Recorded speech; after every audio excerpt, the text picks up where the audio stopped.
My ex-boyfriend Calvin was halfway through packing his record collection when I told him dating would be easier with women. He paused, a vinyl copy of Kind of Blue in his hands, and actually laughed. Not a bitter laugh. More like someone who'd just heard a really good joke. "Good luck with that, Rachel," he said, sliding the album into a milk crate. "Let me know how it goes." "What's that supposed to mean?" "Nothing. Just good luck." He sounded tired, not angry, just done. Like a man who knew he couldn't win the argument and had stopped trying. I mistook his exhaustion for weakness. I thought I was so smart, so evolved. I thought I was escaping. That was 6 months ago. 6 months since I'd ended our 3-year relationship because I was tired of explaining emotional labor and tired of his nice guy complaints about dating before we'd met. 6 months since I'd decided that dating women would solve everything. No more man-children, no more explaining basic communication, no more hearing about how hard it was to date as a guy in San Francisco. I'd been so sure, so confident, so wrong. It started promisingly enough. I updated my dating profiles, selected interested in women, and waited for the matches to roll in. I'd always been what people called straight passing. Femme presentation, long hair, makeup. Surely dating women who understood the female experience would be refreshing, emotionally intelligent, equal. Everything dating men hadn't been. My first match was Jade, a software engineer from the mission. Her profile said she was looking for something serious. We messaged for a week. Lengthy, thoughtful conversations about books and politics and our favorite coffee shops. I suggested meeting at 4 Barrel on Valencia. She agreed enthusiastically. Then the day came. I texted to confirm. No response. An hour before our date. "Hey, sorry, not feeling it today." Rain check? I waited a week before messaging again. She'd unmatched. The second was Alex, a yoga instructor from Nob Hill. This time I was careful. Shorter conversation period, locked in plans quickly. She showed up 20 minutes late, spent the entire date talking about her ex-girlfriend, then texted me at 2 a.m. asking if I wanted to hang out. When I suggested actual dinner plans, she ghosted. By month 2, patterns emerged that felt uncomfortably familiar. Not from my experience dating men, from Calvin's stories I'd dismissed as exaggeration. The ghosting was relentless. Mid-conversation disappearances. Plans made and broken. That specific kind of silence that follows a message like, "Want to get coffee this weekend?" 10 matches might yield 3 conversations. 3 conversations might yield 1 date. That date might yield nothing but a "had fun." Text before radio silence. I found myself doing things I'd mocked Calvin for, crafting the perfect opening message, analyzing response times, wondering if I should wait longer before replying so I didn't seem desperate. Paying for premium features on apps just to see who'd liked me first. "How's the dating going?" my roommate Santana asked one night, finding me on the couch with a glass of wine and my phone. "It's different than I expected." "Different how?" I showed her my latest match's profile. Morgan, a graphic designer. We'd been talking for 2 weeks. Great conversation, similar interests. She'd enthusiastically agreed to dinner plans twice and canceled both times. The second time, she'd simply stopped responding an hour before we were supposed to meet. "Maybe she's just busy," Santana offered. "That's what I used to tell Calvin when he complained about this stuff." This stuff? The ghosting. The mixed signals, I paused, remembering all the times I'd rolled my eyes at his frustrations. The feeling like you're just an option. Like you're auditioning for someone's attention. Santana poured herself wine. "I thought dating women would be easier. All that emotional intelligence and communication skills we're supposed to have." "Yeah, well," I took a long sip. "Turns out we're just as capable of being assholes." Month 3 brought Maya. Beautiful, successful, worked in venture capital. Our first date lasted 6 hours. Coffee became lunch, became drinks, became a walk through Golden Gate Park. She kissed me by the Japanese tea garden, and I felt that flutter I'd been missing. She texted first the next day, made plans for the following weekend, showed actual enthusiasm. I started to relax, to think maybe I'd been too harsh in my judgment. Maybe the others had just been bad luck. Our second date was perfect. Dinner at her favorite Thai place in the Richmond. More kissing, plans for date 3. Then, a subtle shift, longer response times, shorter messages. Excuses about work being crazy. The slow fade I recognized from every dating horror story I'd ever heard. I did what I'd always advised my male friends not to do. I double texted, asked directly if everything was okay. Got back, "Yeah, just super busy. Let's hang soon." We never hung again. "I don't understand," I vented to Calvin when we ran into each other at Whole Foods. We'd managed to stay friendly, probably because he'd never been anything but kind, even when I was leaving. "I'm putting in all this effort. I'm being clear about what I want. I'm doing everything right and still getting nowhere?"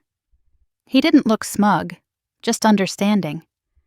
"Welcome to my 2018 through 2021. I used to think you were being dramatic." "I know. I used to think if you just communicated better, or were more confident, or—" "I know, Rachel." We stood there between the kombucha and the expensive cheese, two people who'd loved each other once, separated by my inability to believe his lived experience until I'd lived it myself. I stared down at the white floor tiles, suddenly feeling small. Here I was, complaining to him about the very things I used to mock him for. I was asking for the emotional support I had refused to give him. "The worst part," I said, "is the hope. Every match, every conversation, you think maybe this one will be different. And sometimes you lower your standards just to feel wanted." He picked up a block of aged cheddar. "Remember when you said I was being shallow for caring about attraction? That I should focus on personality?" I winced. I'd said a lot of things. Told him his standards were too high while simultaneously telling him he needed to bring more to the table. Classic. "I matched with someone last week," I admitted. "Wasn't really attracted to her, but she actually responded to messages and seemed interested, so I went out with her anyway." "How'd that go?" Awkward. Forced. I felt guilty the whole time for wasting her time when I knew there was no chemistry. "Yeah, that feeling sucks." He didn't say "I told you so." Didn't need to. Month 4 was when I discovered the hierarchy. Just like Calvin had described with women, there was clearly a top tier of women who had endless options. They were usually gorgeous, successful, confident. They'd match with dozens of people, chat with a few, date maybe 1 or 2. Everyone else scrambled for attention. I wasn't in the top tier. I was attractive enough, had a decent job in marketing, lived in a nice enough apartment in the Sunset. But in a city full of tech executives and models and women who looked like they'd stepped out of Instagram, I was solidly middle of the pack. The realization stung. How many times had Calvin expressed frustration about competing with dozens of other men for one woman's attention? How many times had I told him he was being insecure? I started paying for dates to stand out. Drinks, dinners, concert tickets. "You don't have to do that," they'd say. But I noticed the ones who insisted on splitting the check rarely wanted a second date. The economics of dating I'd dismissed as outdated suddenly felt very real when I was the one reaching for my wallet. $140, I told Santana after a particularly expensive dinner in Hayes Valley with a woman who spent the entire time looking at her phone. Plus 30 for parking. "Did she thank you?" She said, "Oh, you didn't have to do that," while already sliding her card back into her wallet. Second date? "She'll let me know. She's super busy with work right now." Narrator voice. She did not let me know. Month 5 brought the final blow to my assumptions. I'd matched with Claire, a therapist from Berkeley. Finally, I thought, someone in the helping professions. Someone who understands emotional availability and communication. Our text conversations were like pulling teeth. One-word responses, hours between messages. But when I suggested meeting, she was enthusiastic. Maybe she just wasn't a texter. She canceled our first date an hour before. Family emergency. Okay, that happens. Rescheduled for the following week. She canceled that one too. Work crisis, fine.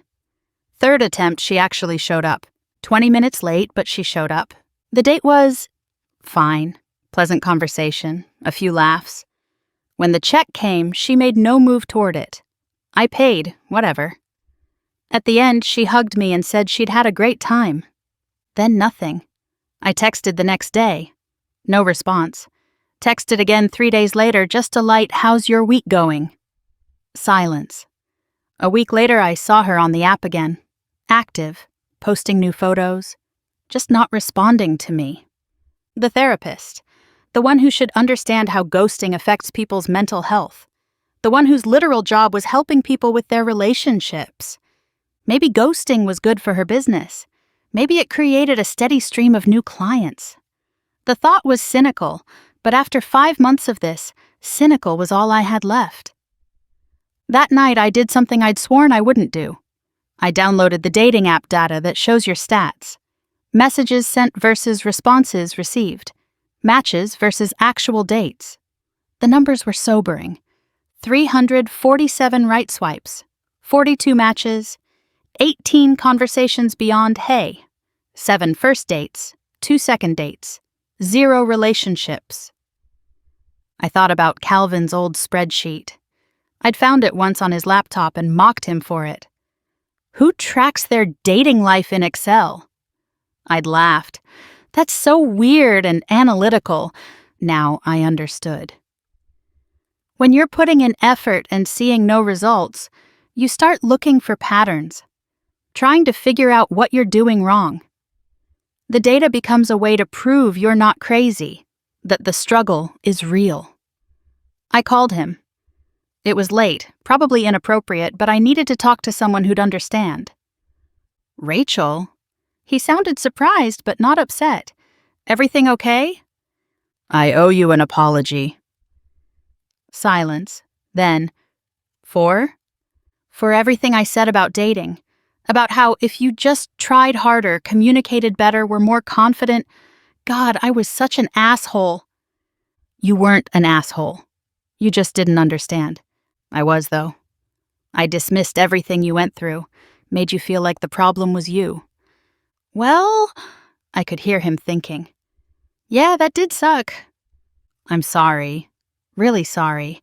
I had no idea how soul-crushing it is to put yourself out there over and over and get nothing back. Or worse, get just enough hope to keep trying. Apology accepted. How are you holding up? Honestly, I'm exhausted. I don't know how you did this for years. Wine helped. And video games. Lots of video games. I laughed, remembering how I'd criticized his gaming habit.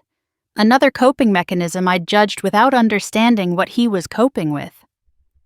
Can I ask you something? I said. When did you know it was going to work with me? Like, what made me different from all the others? He was quiet for a moment. You want the honest answer? Yeah. You pursued me. You texted first after our first date. You suggested the second date. You made it clear you were interested. After years of guessing and mixed signals, it was refreshing. My stomach dropped. I had pursued him, enthusiastically, because I'd wanted him. And then once I had him, I'd spent 3 years telling him he was lucky to have me, that he should be grateful I'd chosen him, that his struggles to find someone before me were his own fault. I was a hypocrite. Past tense? Am a hypocrite. Hey, at least you can see it now. That's growth, right? After we hung up, I deleted the dating apps. Not dramatically, not with any announcement, just quietly removed them from my phone. 6 months of role reversal had taught me more than 3 years of relationship discussions ever had. The thing about empathy is that sometimes you can't really have it until you've walked the same path. I'd thought I was empathetic. Thought I understood struggle and rejection and the weight of constantly putting yourself out there. But I'd understood it intellectually, not viscerally. Now I knew the specific sting of crafting a thoughtful message and getting no response. The hollow feeling of getting ready for a date that gets canceled last minute. The creeping doubt that maybe you're just not good enough, interesting enough, attractive enough. The math of modern dating, that means most people are competing for the attention of a few. I'd learned other things too. That women could be just as shallow as men, just as likely to ghost, just as capable of keeping someone on the back burner while exploring better options. That all the toxic dating behaviors I'd attributed to masculinity were maybe just human behaviors that emerge when people have too many choices and too little investment. My phone buzzed. A text from an unknown number. "Hey! This is Morgan. Sorry I dropped off the face of the earth. Been going through some stuff. Want to grab that dinner?" 2 months. 2 months since she'd ghosted me before our date. And now, presumably because whatever better option she'd been pursuing hadn't worked out, here she was. I thought about Calvin. About all the times women had circled back to him after months of silence, usually late at night, usually wanting validation or attention or just someone to fill a gap. How I'd told him he should be flattered they thought of him at all. I typed back, "Thanks for reaching out, but I'm no longer interested. Best of luck to you." Then I blocked the number. Growth, indeed. The next week, I ran into Calvin at a mutual friend's party. He was there with someone new. Lindsay, a teacher from Oakland. She laughed at his jokes. The nerdy ones I used to find annoying. She touched his arm when she talked. When he went to get drinks, she watched him go with this soft expression I recognized. She was smitten. "She seems great," I told him by the kitchen island. "She is. He smiled. "She's kind. Straightforward, no games. I'm happy for you." "Thanks, that means a lot." He paused. "Are you back to dating men, or—" "I'm taking a break from dating altogether. Working on myself, learning to see people as full humans instead of supporting characters in my story." "That's probably smart," Lindsay returned, slipping her arm through his. "Ready to go?" "My sister's expecting us for dinner. Meeting the family. After what, a few months?" The same milestone it had taken Calvin a year to reach with me, and only after I'd made him feel like he was pressuring me.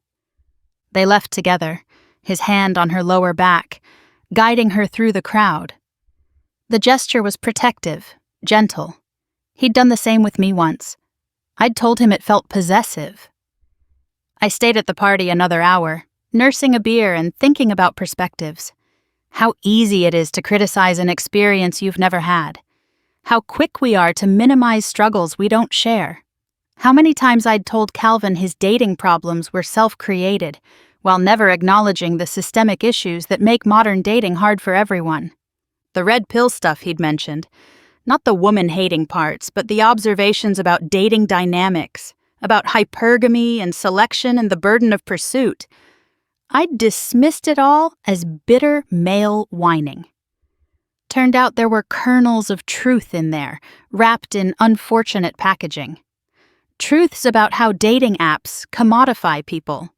About how abundance of choice leads to eternal FOMO. About how the person doing the choosing often undervalues the person doing the pursuing. I'd experienced 6 months of it and was ready to quit. Calvin had endured years, and through it all, he'd remained hopeful enough to keep trying, kind enough to treat every date with respect, vulnerable enough to open his heart to me when I'd finally shown real interest. And I'd spent our entire relationship acting like I was doing him a favor by being with him. My phone, silent now without the constant ping of dating app notifications, felt peaceful in my pocket. No more analyzing response times, no more crafting the perfect message, no more hope and disappointment in endless cycles, just silence. And in that silence, finally, some understanding. But the universe wasn't done teaching me lessons. A month after deleting the apps, I ran into Maya at Buy Right Market. The one who'd slow faded after 2 perfect dates. She was with someone new, a stunning woman who looked like she could be a model. They were sharing samples of expensive cheese, laughing at some private joke. Maya saw me and had the decency to look uncomfortable. "Oh, hey, Rachel." "Hi." Her girlfriend, because of course that's what she was, looked between us with knowing eyes. "I'm Priya," she said, extending a hand. Confident. Secure everything I hadn't been. "We should go," Maya said quickly. "Good seeing you." They left with their artisanal cheese and organic wine, probably headed to some beautiful apartment with exposed brick and bay windows. I stood there holding my basket of single-serving frozen dinners and boxed wine, feeling like a cliché. That night, I made a mistake. I reinstalled one app. Just to look, I told myself, just to see who was out there. Within minutes, I had 15 likes waiting. The dopamine hit was instant and familiar. Maybe I'd been too hasty. Maybe I just needed to try harder. Christina was different, her profile promised. A doctor at UCSF, loved hiking and cooking and deep conversations. Her messages were engaging, funny, smart. We made plans for Saturday brunch at Zazie. I arrived 10 minutes early. 15 minutes later, she texted, "So sorry." Got called into surgery. Rain check? I knew she was lying. Doctors scheduled for surgery don't make Saturday brunch plans. But I played along, suggested the following weekend. She agreed enthusiastically. That date got canceled too. Food poisoning, she claimed. "Just tell her you know she's not interested," Santana advised. "Call her out." But I didn't, because calling her out would mean admitting I was being strung along. Again. That I was accepting crumbs of attention because even crumbs felt better than nothing. I thought about Calvin's journal. Yes, he'd kept a journal, another thing I'd mocked. He'd written about feeling invisible, about wondering if he was fundamentally unlovable. I'd found it once while looking for a phone charger and told him he was being melodramatic. Now I kept my own journal. Pages of wondering what was wrong with me, why I could match but not meet but not date but not build anything lasting. The spiral of self-doubt was suffocating. "Maybe you're trying too hard," my mom suggested during our monthly phone call. "Just be yourself."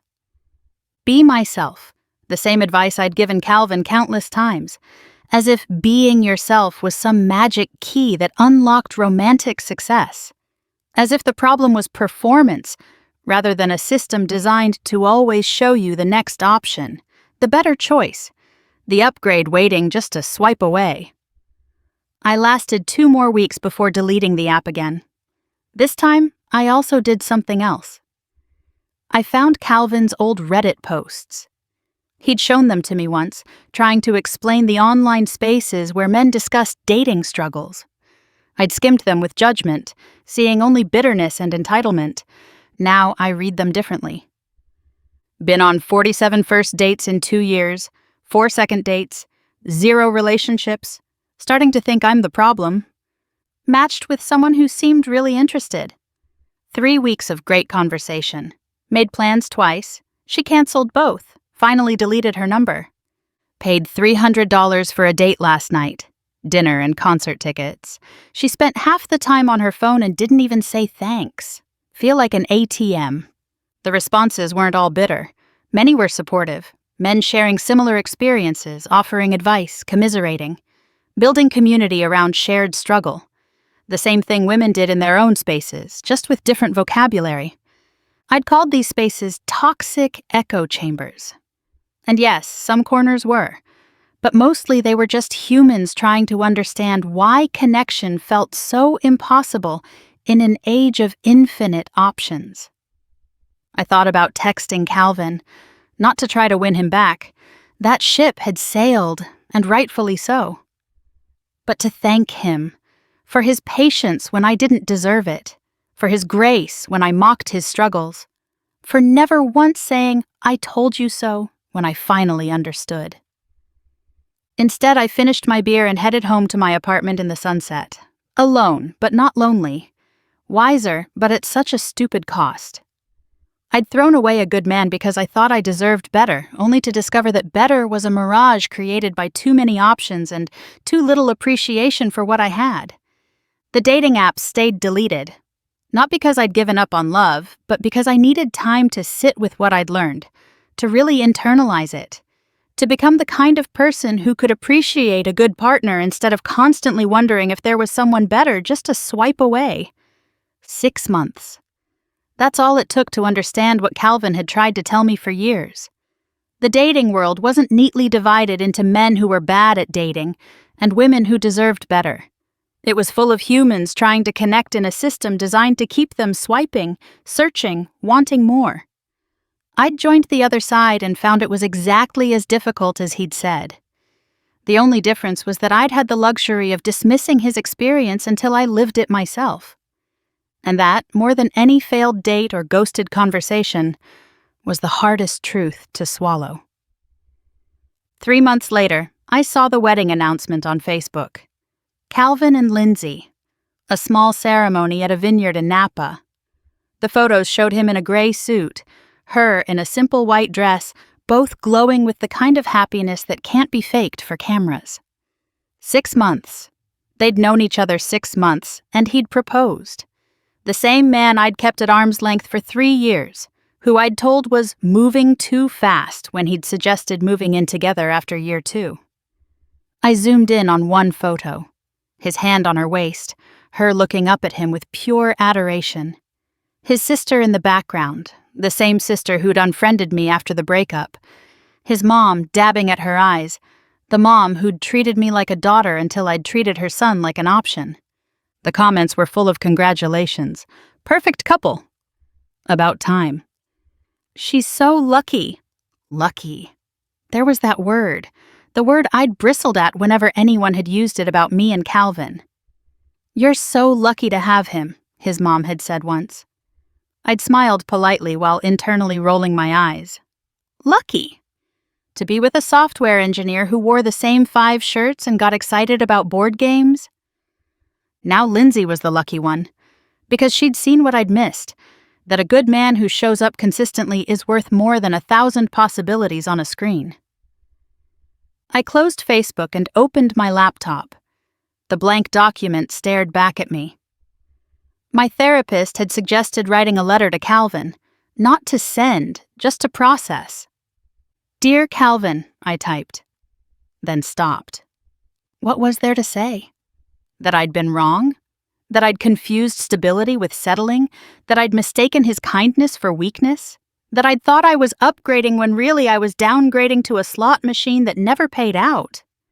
The cursor blinked, waiting, just like he'd waited, for me to appreciate him, to see him, to stop looking over his shoulder for something better. I closed the laptop and poured another glass of wine. Tomorrow would mark 1 year since I'd ended things. 1 year of freedom. 1 year of discovering that freedom was just another word for nobody giving a damn about your day. My phone buzzed. Unknown number. Hey! Is this still Rachel's number? This is Becca from Core Power. We matched like 8 months ago, but I was traveling for work. Just got back to SF. Want to grab drinks? 8 months. 8 months later, and she thought I'd, be sitting around waiting?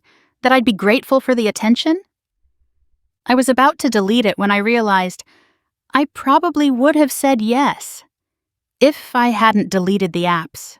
If I was still in that cycle of hope and disappointment. I would have convinced myself that maybe she really had been traveling. That maybe this was finally my chance. The same way Calvin had probably convinced himself every time I'd thrown him crumbs of affection between periods of taking him for granted. I deleted the message and blocked the number. Then I did something else. I pulled out a pen and paper, analog like Calvin would have done, and wrote an actual letter. Calvin, you'll never read this, but I need to write it.